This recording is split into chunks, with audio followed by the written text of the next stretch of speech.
അസ്സലാമലൈക്കും. ഇന്നലെ ഉണ്ടാക്കിയ റൈസും ചിക്കനുമാണ് പൊളിച്ചക്ക് അത്താഴത്തിന് കഴിച്ചത്. എപ്പോഴും നമ്മൾ ഫുഡ് റൈസ് അങ്ങനെയല്ല ഉണ്ടാക്കുന്നത്. ഇന്ന് ഞാനൊരു ഡെസേർട്ട് ഉണ്ടാക്കാനാണ് പോണത്. മാംഗോ കിട്ടിയപ്പം ഞാൻ വിചാരിച്ച് പുഡിങ് ഉണ്ടാക്കാമെന്ന്. അപ്പം മാംഗോ ഞാൻ നന്നായിട്ട് കുറച്ച് വെള്ളവും പഞ്ചസാര ഇട്ടിട്ട് നന്നായിട്ട് അതിൻ്റെ പൾപ്പ് അടിച്ചെടുത്തു കേട്ടോ.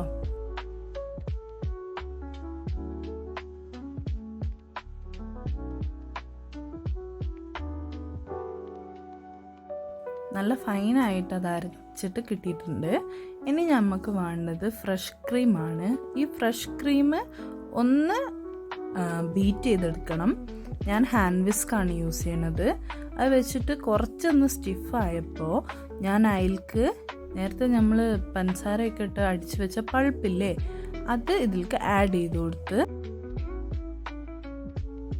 പിന്നെ ഇതിലേക്ക് ഞാൻ കണ്ടൻസ്ഡ് മിൽക്ക് ആഡ് ചെയ്ത് അത് കഴിഞ്ഞിട്ടാണ് ഞാനിത് നന്നായിട്ട് ഒന്ന് മിക്സ് ചെയ്തെടുത്തത്.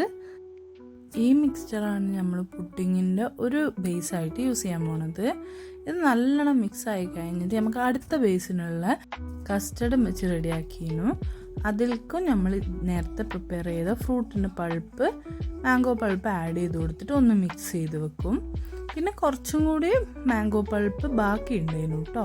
അങ്ങനെ ഈ രണ്ട് ബേസും നന്നായി മിക്സായി കഴിയുമ്പോൾ നമുക്കിനി ഇത് സെറ്റ് ചെയ്യാൻ സ്റ്റാർട്ട് ചെയ്യാം. അപ്പം ഞാൻ ഫസ്റ്റത്തെ താഴത്തെ ലെയറിൽ കസ്റ്റർഡ് ഒരു ചെറിയ തിൻ ലെയർ പോലെ, കസ്റ്റർഡ് ഞാൻ കുറച്ചല്ലേ ഉണ്ടായിരുന്നുള്ളൂ, അപ്പം ഞാനൊരു തിൻ ലെയർ പോലെ അത് ജസ്റ്റ് സെറ്റാക്കി. അത് കഴിഞ്ഞിട്ട് ഫ്രഷ് ക്രീം വെച്ചുണ്ടാക്കിയില്ലേനോ അത് ആഡ് ചെയ്തിട്ട് അതൊന്ന് ലെവൽ ചെയ്ത് കൊടുത്ത് അത് അത്യാവശ്യം എല്ലാ കോർണറിലോട്ടും എത്തുന്ന പോലെ ആക്കിയതിന് ശേഷം പിന്നെയും കസ്റ്റേർഡിൻ്റെ ലെയർ ഞാൻ ആഡ് ചെയ്ത് ഇത് ഫുള്ള് ഞാൻ കംപ്ലീറ്റ്ലി ആഡ് ചെയ്തിട്ടോ എൻ്റെ അടുത്ത് ഉണ്ടായിരുന്നത്. ഇതിലിപ്പോൾ ഞാൻ യൂസ് ചെയ്തിരിക്കുന്ന സാധനങ്ങൾ നമ്മൾ എത്ര ഉണ്ടാക്കണമെന്ന് വെച്ചിട്ട് നമുക്ക് കൂട്ടാവുന്നതാണ് കേട്ടോ. എത്ര വേണമെങ്കിലും കൂടുതലെടുക്കാം. ഞാനിപ്പോൾ എത്ര ഉണ്ടാക്കണുള്ളൂ. അത് കഴിഞ്ഞിട്ട് ഞാൻ ബാക്കി ഉണ്ടായിരുന്ന പൾപ്പ് കുറച്ചുണ്ട് പറഞ്ഞില്ലേനോ, അത് ഞാൻ ആഡ് ചെയ്ത് ഇതിന് പകരമായിട്ട് നമുക്ക് കട്ട് ഫ്രൂട്ടായിട്ടുള്ള മാംഗോ ആഡ് ചെയ്യാവുന്നതാണ്.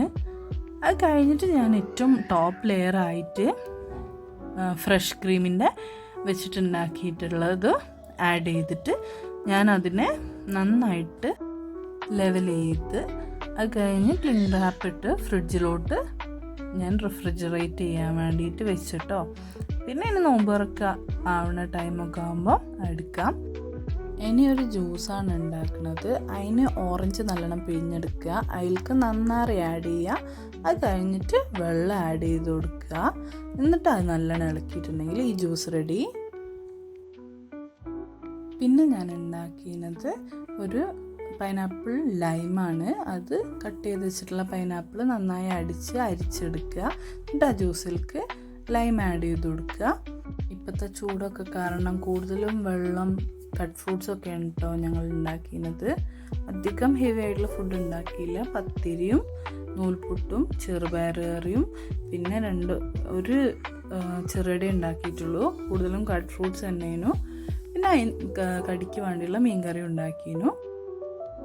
അങ്ങനെ നോമ്പ് തുറക്കാൻ നേരത്ത് കട്ട് ഫ്രൂട്ട്സുകളും സമൂസയും പിന്നെ ജ്യൂസും, ഇതിൽ ഒരു സ്ട്രോബെറി മിൽക്ക് ഷേക്കും കൂടി ഉണ്ട് കേട്ടോ എക്സ്ട്രാ ആയിട്ട്, അതും കുടിച്ച് പിന്നെ നൂൽപുട്ടും ചെറുപയറേറിയും കഴിഞ്ഞിട്ട് പത്തിരിയും ചെറുപയറേറിയും കഴിച്ച്. പിന്നെ ഒന്നും കഴിക്കാൻ പള്ളിയിൽ സ്ഥലം തീരെ ഉണ്ടായില്ല. അത് കഴിഞ്ഞ് കുറച്ച് നേരം കഴിഞ്ഞ് നിസ്കാരവും എല്ലാം കഴിഞ്ഞതിന് ശേഷം പുഡിങ്ങും ഒന്ന് ട്രൈ ചെയ്ത്. അധികം സെറ്റായിട്ടില്ല, എനിക്ക് തോന്നുന്നു കുറേ ബേസുകൾ യൂസ് ചെയ്തതുകൊണ്ടായിരിക്കും. മധുരമൊന്നും ഓവറാവാത്ത നല്ലൊരു പുഡിങ് ആയിരുന്നു. അപ്പം അത്രയേ ഉള്ളൂ. ഇൻഷാ അല്ലാഹ് ഇനി നാളത്തെ വീഡിയോയിൽ കാണാം.